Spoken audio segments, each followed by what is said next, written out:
오늘 우리에게 주시는 하나님 말씀은 마태복음 6장 25절부터 34절 말씀입니다.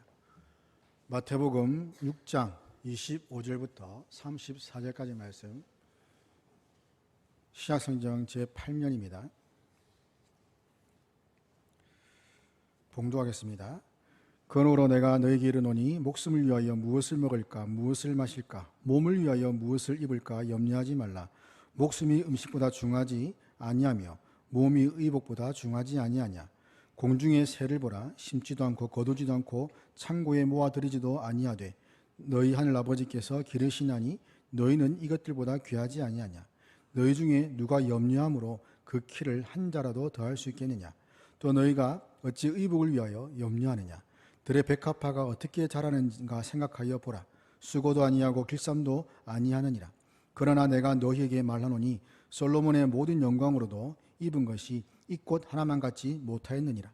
오늘 있다가 내일 아궁이에 던져지는 들풀도 하나님이 이렇게 입히시거든 하물며 너희일까 보냐. 믿음이 작은 자들아. 그러므로 염려하여 이르기를 무엇을 먹을까 무엇을 마실까 무엇을 입을까 하지 말라. 이는 다 이방인들이 구하는 것이라. 너희 하늘 아버지께서 이 모든 것이 너희에게 있어야 할 줄을 아시느니라. 그런즉 너희는 먼저 그의 나라와 그의 의를 구하라. 그러면 이 모든 것을 너희에게 더하시리라. 그러므로 내일 일을 위하여 염려하지 말라. 내일 일은 내일이 염려할 것이요 한날의 괴로움은 그날로 족하니라. 아멘. 요즘 어렵고 힘든 이 시기에 많은 젊은이들이 또 집을 사기 위해서 많은 노력들을 하고 있습니다. 여기에서 영끌이라는 새로운 신조가 생겼습니다. 집을 사기 위해서 영혼까지 끌어모은다는 말인데, 삶의 안정을 위해서 무리를 해서라도 이렇게 집을 사는 것을 말합니다. 취업이 잘 되지 않고 또 경제적인 어려움이 이런 만연한 이 시대, 또 경제적인 어려움을 겪으면서 장래에 대한 희망도 점점 희미해져가고 있는 이런 시대를 살아가고 있습니다.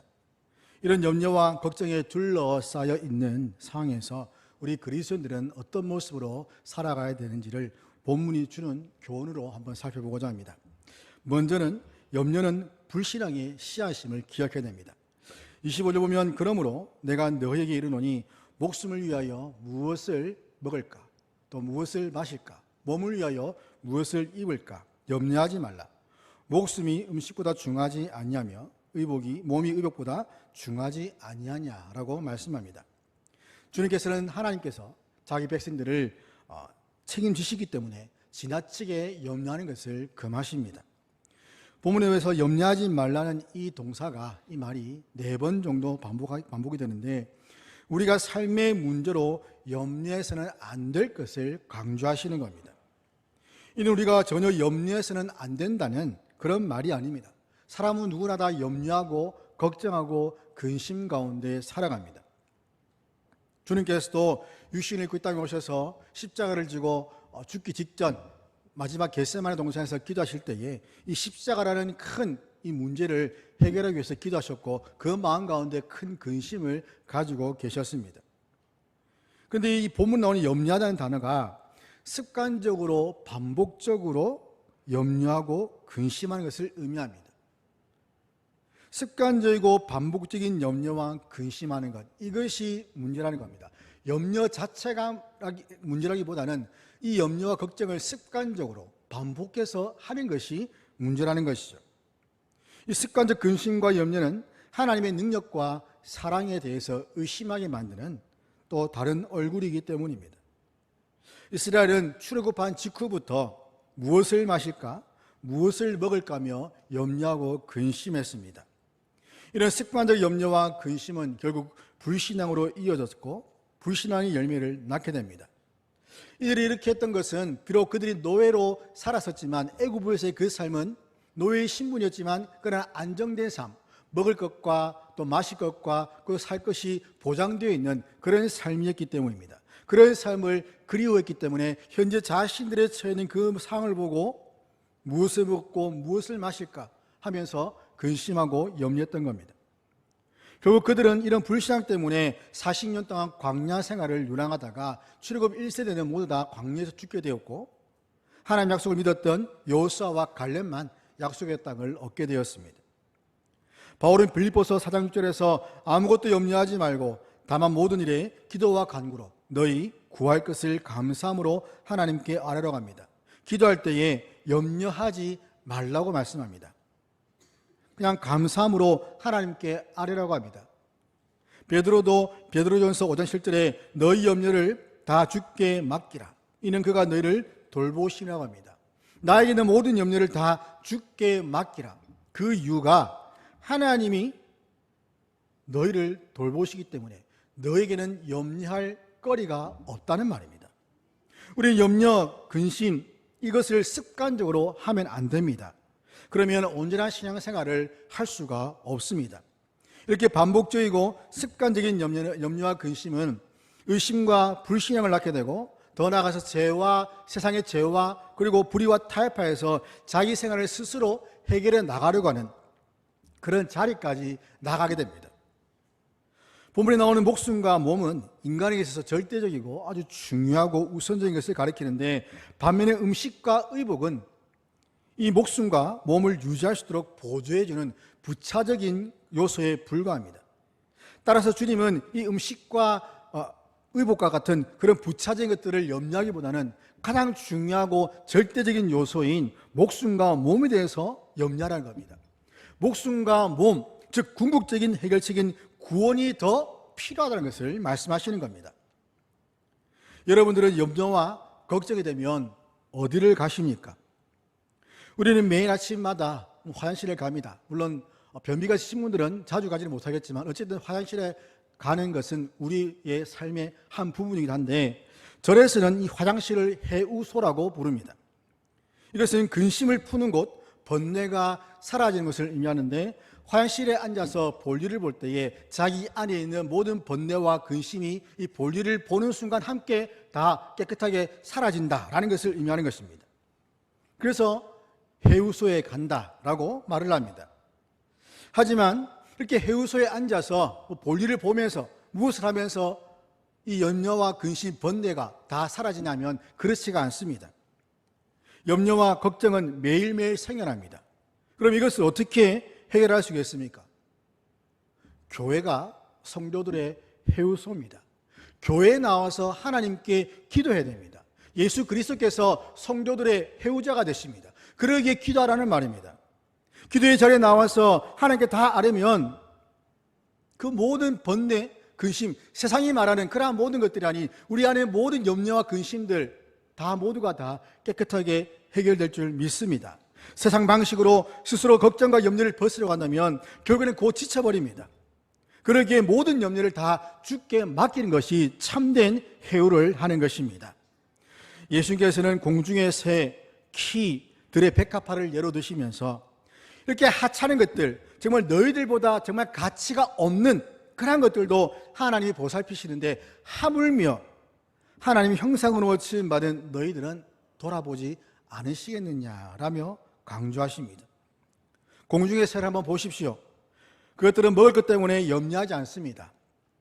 왜냐하면 온 천지에 먹을 것이 열렸기 때문입니다. 길을 가다 보면 비둘기들이 있습니다. 심지어 까마귀들도 있습니다. 이들은 길에 가서 보면 떨어져 있는 것들을 그냥 주워 먹습니다. 하나님이 그들에게 필요한 먹이를 다 준비해 주시고 심지어 그들의 보금자리에 필요한 재료들도 다 마련해 주십니다. 까치를 보면 무엇을 가져왔는지 나뭇가지를 가져서 자기의 보금자리를 짓는 것을 보게 됩니다. 그것이 자기들이 무엇을 만든 것도 아닙니다. 하나님 만들어주신 예배해 주신 그런 것들을 가져다가 그냥 보금자리를 짓는 겁니다. 먹이든지 또는 보금자리에 필요한 재료든지 어느 것 하나도 그들 스스로가 만들어낸 것이 하나도 없습니다. 모두가 다 하나님이 예비해 두신 것들이죠. 그걸 키라고 번역된 단어는 여러 영역본에 보면 시간이라고 번역을 하고 있습니다. 우리 또 성경 각주에 보면 목숨이라고 또 나와 있는데 이것은 자기 나이를 한 시간이라도 더 할 수 있느냐라는 말입니다. 나이는 하나님께서 생명을 연장해 주시면 시간이 지남에 따라서 자연스럽게 내가 힘들이지 않더라도 나이는 먹게 되어 있습니다. 사람이 걱정한다고 해서 한 시간이라도 내가 지금 시간이 모자란데 한 시간이라도 내 나이로부터 더 땡겨서 사용할 수는 없습니다. 이러한 걱정은 바로 제자의 삶에 아무런 도움이 되지 않는 것을 말씀합니다. 그럼에도 이렇게 염려와 걱정만 하고 있다면 매우 어리석은 사람입니다. 잠언 17장 22절에 마음의 즐거움은 양약이라도 심령의 근심은 뼈를 마르게 하니라고 말씀합니다.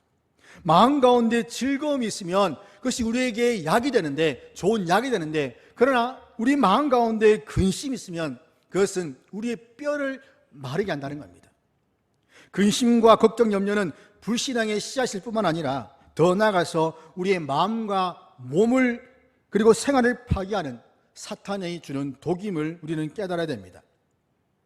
또한 우리 삶 속에 보면 우리가 만족할 만한 행복이 없습니다. 반대로 우리를 아주 망하게 할 만한 어떤 조건이나 요소도 없습니다. 우리가 근심, 걱정한다고 해서 문제가 없어지는 것이 아닙니다.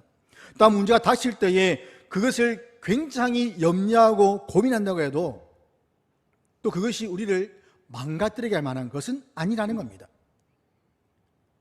또한 주님께서는 들의 백합화를 말씀하시면서 이것 또한 저절로 자라는 것이 아니다.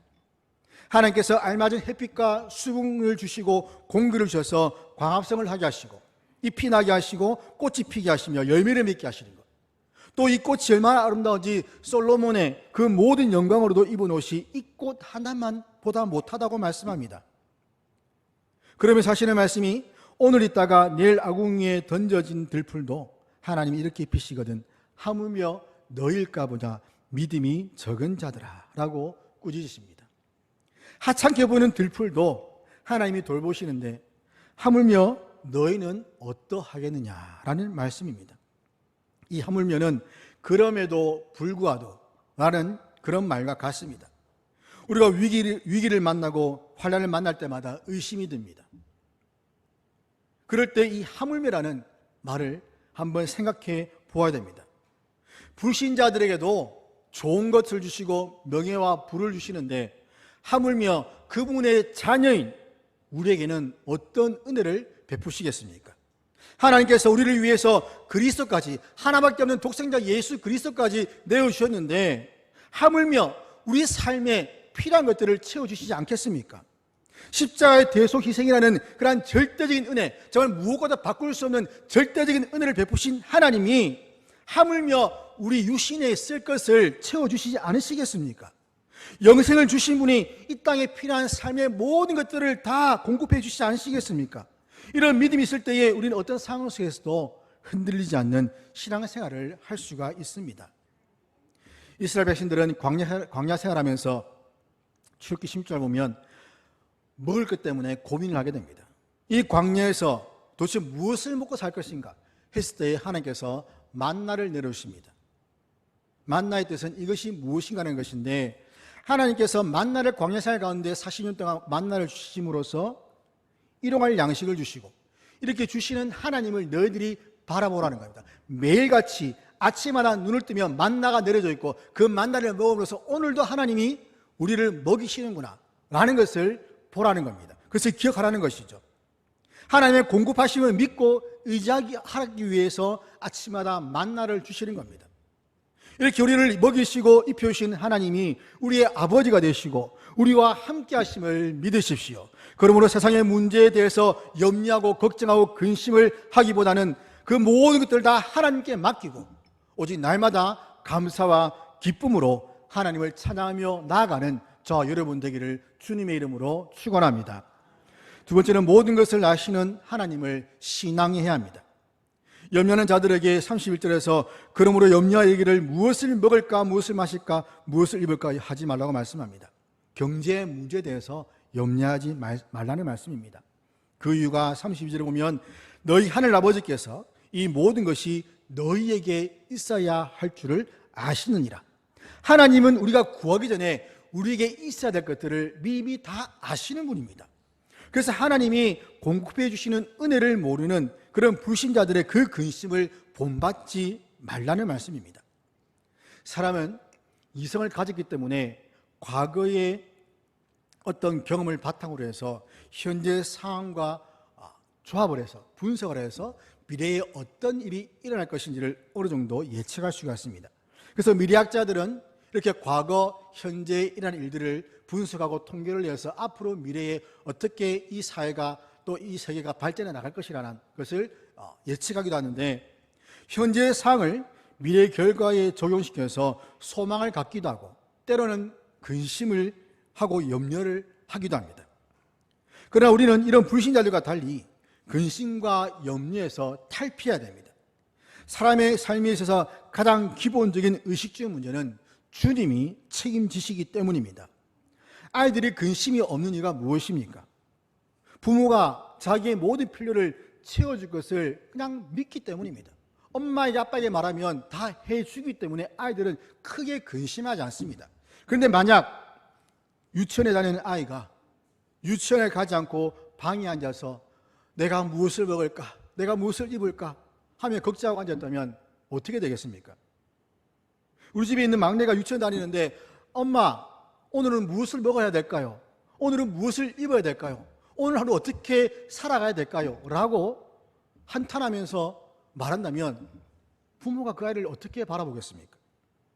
조금 있으면 유치원에 또 활동비를 내야 되는데 요즘 불경기고 또 고물가 시대에 살아가서 너무 힘든데 어떻게 해야 되겠습니까? 라고 걱정을 한다면 부모들이 그 아이를 보고 어떤 생각을 하겠습니까? 좋게 보면 아이가 조숙해서 라고 볼 수 있겠지만 또 부정적으로 보면 아이의 정신이 조금 이상하다라고 생각하지 않겠습니까? 그런데 문제는 교회 안에도 이런 아이와 같이 그냥 앉아서 염려하는 성도도 있다는 겁니다. 하나님 아버지께서 우리가 무엇이 필요한지를 다 아신다는 것을 알면서도 그냥 앉으면 돈 걱정하고 서면 내일 우리가 갚을 빚이 얼마인지를 걱정을 하게 되고 심지어 기도는 하지 않고 걱정만 하고 있다면 어떻게 되겠습니까? 하나님 우리에게 염려를 주시는 것은 다른 이유가 아닐 겁니다. 기도하라는 하나님의 신호입니다. 하나님 왜 염려를 주십니까? 왜 계속해서 문제를 우리에게 주십니까? 하나님께 나와서 기도하라는 겁니다.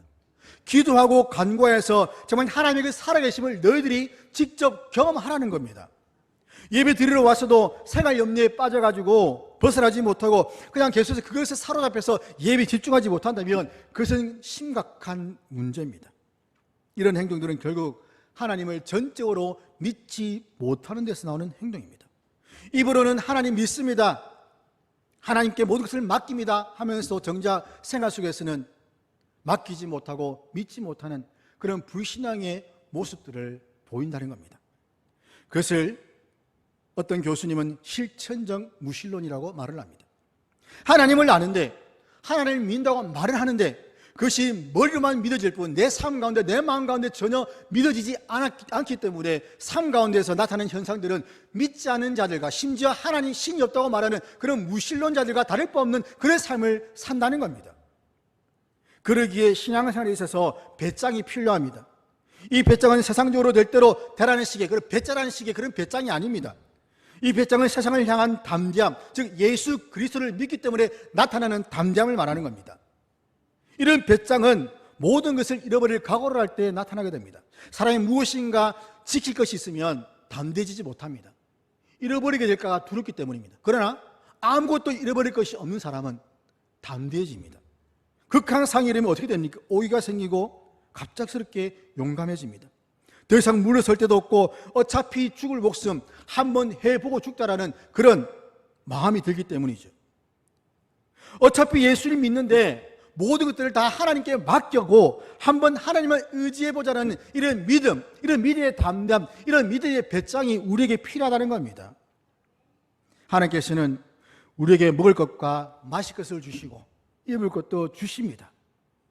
우리는 돈이 많아야 만족하고 행복해진다고 생각합니다. 그렇지 않습니다. 먹을 것과 입을 것, 정말 살아갈 수 있는 모든 기본적인 조건만 되어도 우리는 만족하고 기뻐하고 감사할 수 있습니다. 무엇이 많아서가 아닙니다. 무엇이 풍성해서가 아닙니다. 현재 상황에 만족함으로 우리는 기뻐하는 겁니다. 주님께서는 이렇게 의식주 문제를 염려하면서 구하는 자들을 가리켜서 이방인들이라고 합니다. 이방인들이 바로 이렇게 먹는 것, 마시는 것, 입는 것 때문에 구한다. 그들처럼 하지 말라는 겁니다. 불신자들은 늘 경제 문제, 물질 문제로 염려합니다. 부동산 시세를 봅니다. 금리를 봅니다. 이런 문제에 사로잡혀서 하루하루를 살아갑니다. 이런 경제적이고 물질적인 것들은, 이 세상의 육체적인 것들은 다 불신자들이 구하는 것들이다 라고 말씀하시는 겁니다. 그러나 하나님의 자녀들은 이러한 세상 사람들과는 분명하게 달라야 됩니다. 세상 사람들처럼 똑같이 돈 버는데 정신을 빼앗기면 안 됩니다. 하늘에 계신 아버지를 믿는 자녀답게 담대하게 살아야 합니다. 하나님 믿는 사람들은 이러한 경제 문화, 물질 문제에 있어서 확실히 다른 모습을 보여줘야 됩니다. 분명한 경제관념이 달라야 됩니다. 내 것을 내 것이라 말하지 않고 내 것이 하나님으로부터 온 것이기 때문에 언제든지 그러한 것들을 내가 내려놓을 수 있는, 하나님 위해서 사용할 수 있는 그런 경제관념을 가지고 살아야 됩니다. 이 땅의 모든 삶의 염려는 우리 스스로 어떤 것도 해결할 수 없는 것들입니다. 그러기에 과감하게 주님께 맡겨버려야 됩니다. 주님을 전적으로 의지하는 믿음이 있어야 됩니다. 우리의 모든 형편과 상황을 아시는 하나님께 우리의 모든 삶의 문제를 맡기면서 범사에 감사하고 항상 기뻐하는 삶을 살아가기를 주의 이름으로 축원합니다. 33절 보면 너희는 먼저 그의 나라와 그의 일을 구하라. 그러면 이 모든 것을 너에게 더하시라고 말씀합니다.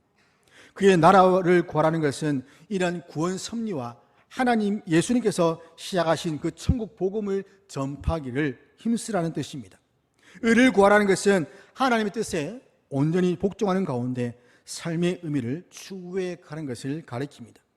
결국 이러한 삶의 태도는 먹을 것과 입을 것을 위해서 염려하는 세상 중심의 불신자들의 삶과는 상반되는 것을 보여줍니다. 세상 나라의 특징은 먹고 마시는 것이 중요합니다. 얼마나 많이 먹고 많이 마시는지 모릅니다. 마치 먹고 마시기 위해서 사는 사람들처럼 많이들 먹습니다.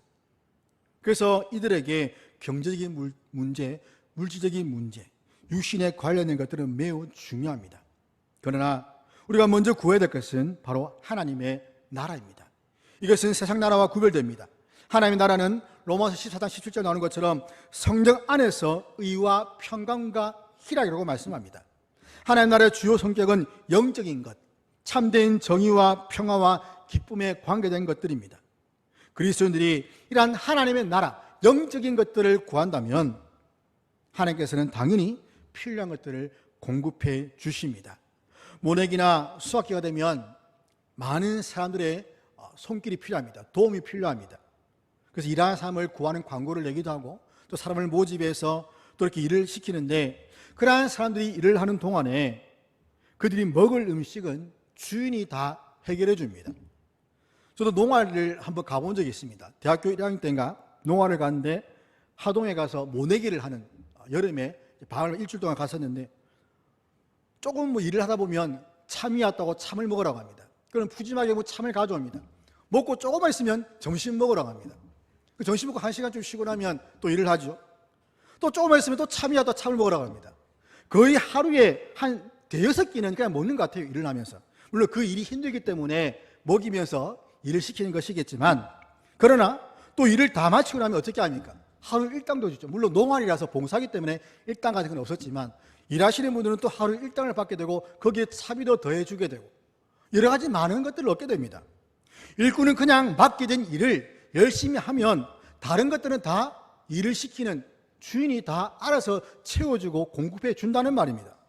그렇다면 하나님의 자녀가 하나님의 나라와 교회를 위해서 일하는데 어떻게 모든 필요한 것들을 하나님이 채워주시지 않겠냐는 말입니다.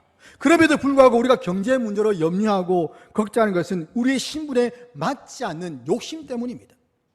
이런 전쟁으로 나는 군인이 전쟁을 생각하지 않고 오늘 하루 어떻게 버티고 어떻게 살까, 어떻게 먹을까, 어떻게 입을까 하는 그런 염려하는 것과 같다는 겁니다.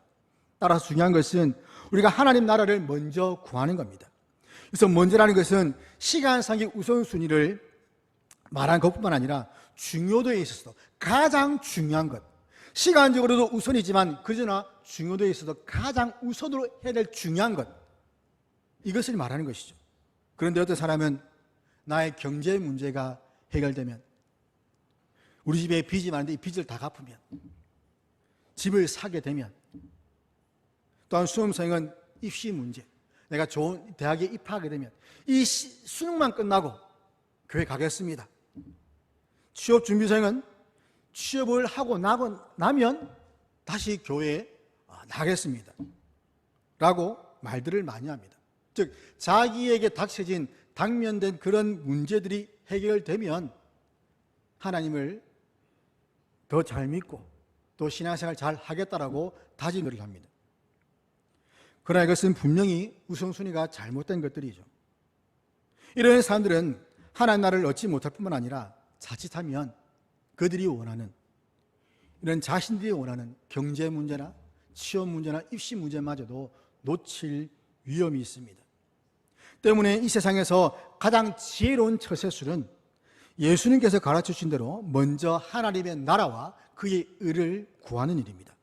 그래서 34절 보면 그러므로 내일 일을 위하여 염려하지 말라. 내일 일은 내일 염려할 것이요 한날 괴로움은 그날에 족하다라고 말하고 있습니다. 이 말은 내일 일, 곧 육체적 삶에 따르는 여러 가지 염려를 내일까지 연장하는 것은 우리에게 아무런 유익이 없을 뿐만 아니라 도리어 하나님께 죄를 범하는 것이 된다는 겁니다. 오지도 않는 내일 때문에 하나님을 믿지 못하고 그것에 사로잡혀서 염려하는 것은 하나님을 믿지 못하는 그런 불신앙이라는 겁니다. 우리 염려의 대부분을 한번 살펴보십시오. 왜 염려하십니까? 바로 내일 일에 관한 것들 때문입니다. 당장 오늘 입을 것과 먹을 것이 없어서 걱정하기보다는 오늘 어떻게 버텨보겠는데 당장 내일은 어떻게 하겠는가? 오늘은 어떻게 해결해 보겠는데 내일은 어떻게 하겠는가? 라는 내일 일 때문에 걱정한다는 겁니다. 장차 어떻게 우리가 살아가고 또 자녀들을 어떻게 키울까 하는 그런 것 때문에 염려한다는 것이죠.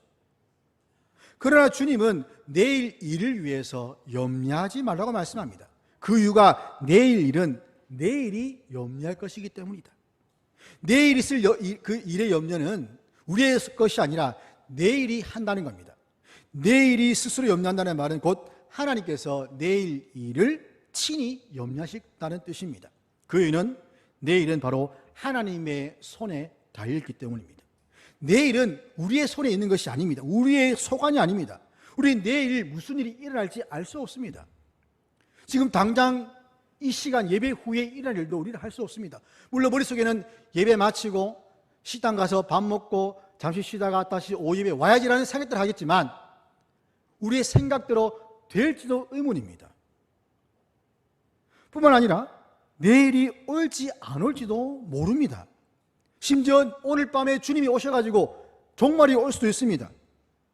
또 하나님께서 우리의 영혼을 오늘 밤에 취하실지도 모릅니다. 그러기에 야고보 사도는 이렇게 말합니다. 내일 일을 너희가 알지 못하는도다. 너희 생명이 무엇이냐? 너희는 잠깐 보이다가 없어지는 안개니라. 내일 일을 너희는 알지 못한다.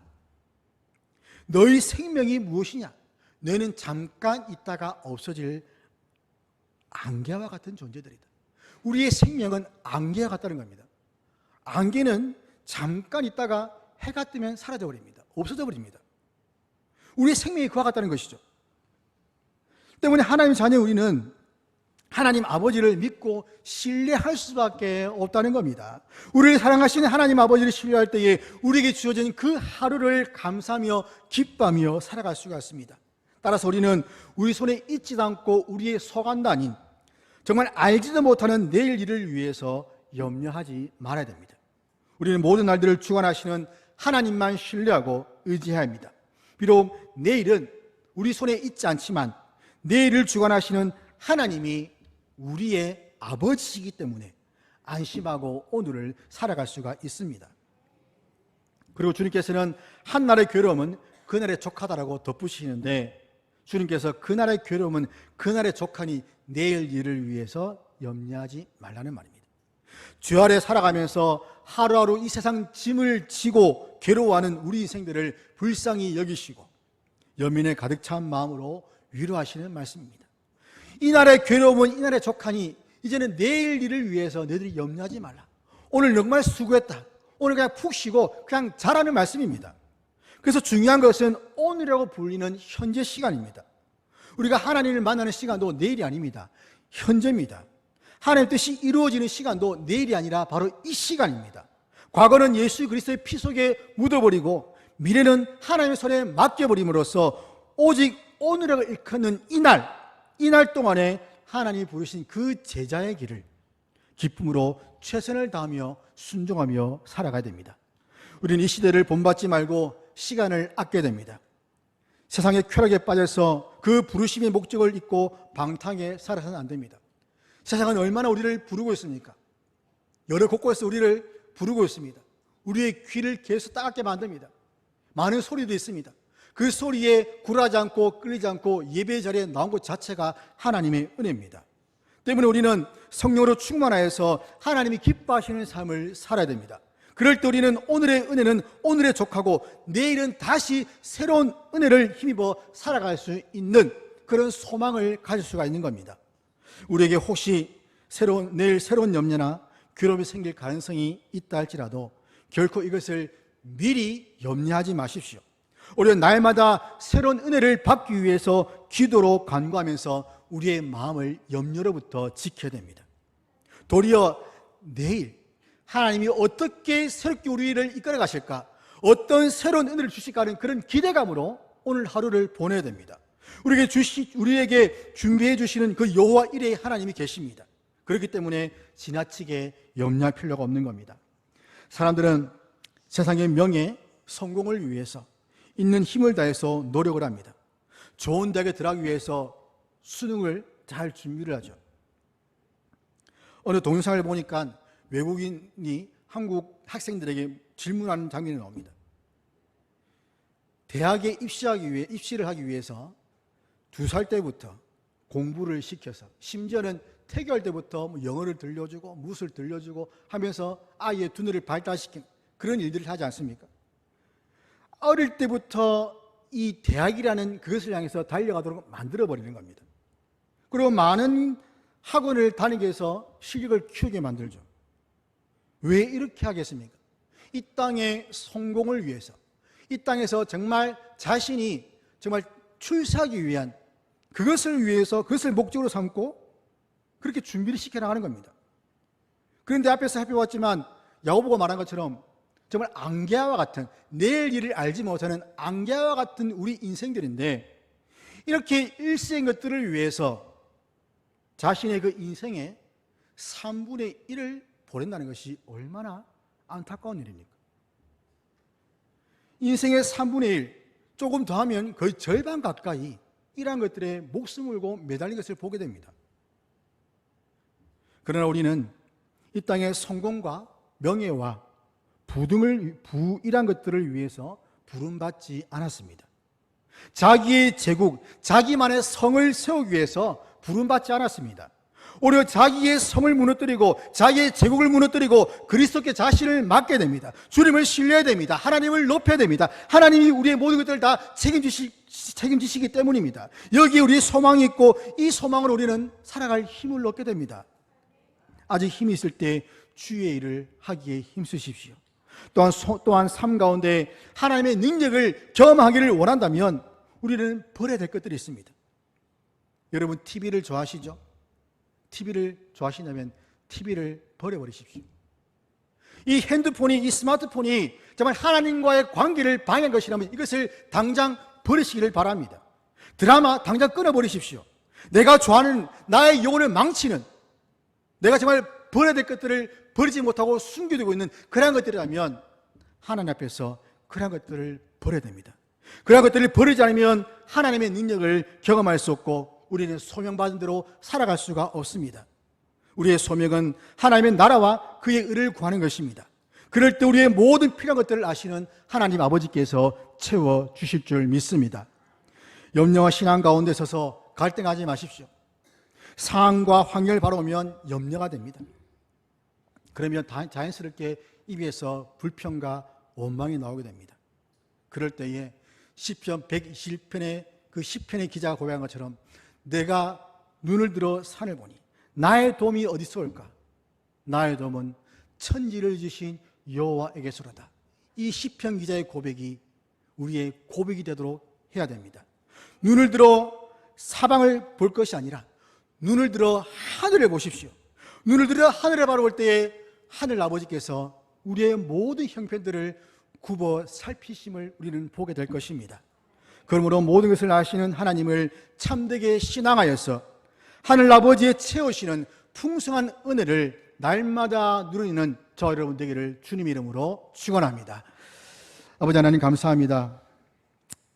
정말 염려와 신앙 가운데 있어서 갈등하는 저희들 주님 불쌍히 여겨주시고 눈을 들어 하늘을 바라보며 하늘 아버지가 계심을 기억하게 하여 주시옵소서. 그 아버지가 전능하신 천지를 지신 하나님이심을 기억하면서 정말 저희들이 힘들고 어려울 때마다 염려가 생길 때마다 주 앞에 나와 저의 모든 염려들을 주 앞에 맡겨버릴 수 있는 믿음을 주시옵소서. 감사드리며 우리 주 예수 그리스도 이름으로 기도드립니다. 아멘.